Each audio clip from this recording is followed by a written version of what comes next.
Hi, this is a poem from Songs of Innocence and Aftermath on the PCH1. It's called The Pardoner's Share, a California tale, and it's by me, Gangster Gundam.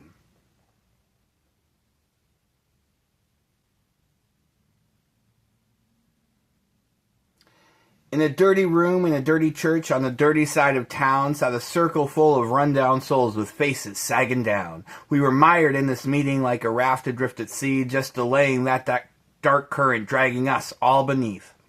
I cleared my throat and cracked a grin and tapped my feet on down, introduced myself, said, "I'm an addict," words that were supposed to be profound. The whole room mumbled back to me, their voices rough and numb, a hollow, tedious chorus. "Hi, Gangster Gundam." I said I want to quit for real. I swear I'm almost through, but I've still got a pocket full of pills that I can sell to you if you need a pardon from your burdens, or 152.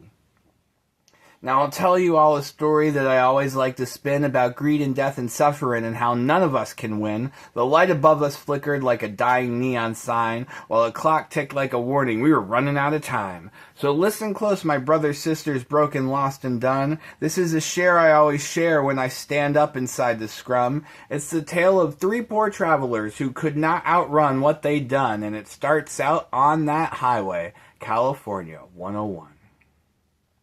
Some poor, soiled, sullen travelers sat staring at the sun set at the center of the ocean next to the lonesome 101, when wandered up a weary wanderer wanting someone to walk on. "What you doing? Where you going? Would you like to come along? I'm headed up out past the border into northern Oregon." And as the trio traded tales throughout the turn from day to night, their talk turned to their strange travels with the dying of the light. One had seen the frozen northern lights in the windy Arctic cold and left his child naked freezing there, never to grow aged and old. And one had met the devil in the south and sold him his immortal soul, and slept in filth and muck and blood till his skin was black like coal. Still the third had set sail through seas and stole 7,000 maidens fair, till his rambling stalled and stuttered when he'd scalped one for her hair. They were all dreaming of adventures of days dead, gone, and drowned, fleeing from the deaths they'd earned, pursued by the devil's hounds, for they had forsaken their doomed futures through a fate of frightened apathy, finding solace in the 101 beside the endless, darkened sea. As the conversation faltered, as the frost began to cast, they camped and made a fire and hoped the dawn would come on fast. Now may you mind in one's own mind, the need to talk multiplies by strangeness times time, and to my mind this metastasized the magical tale related from the third one's mind. So when the damp and dreary darkness dripping and waiting for the dawn, he told them of his purpose on the road to Oregon. Back before he'd been bedridden, back before he'd been to prison, he had built a minor fortune based on cruelty and malicious. But before he met his trouble, he had buried in a barrel enough money for a man to lead a life extraordinary. He was pleading with the other two to live inside his dreams, that he had some great significance, that he was more than what he seemed, which was a helpless, lonesome wanderer beside the 101, telling lies to pass the time, shivering and waiting for the sun. Now it may disturb you to say that the worst of us may be anyone, anywhere, even you, and even me.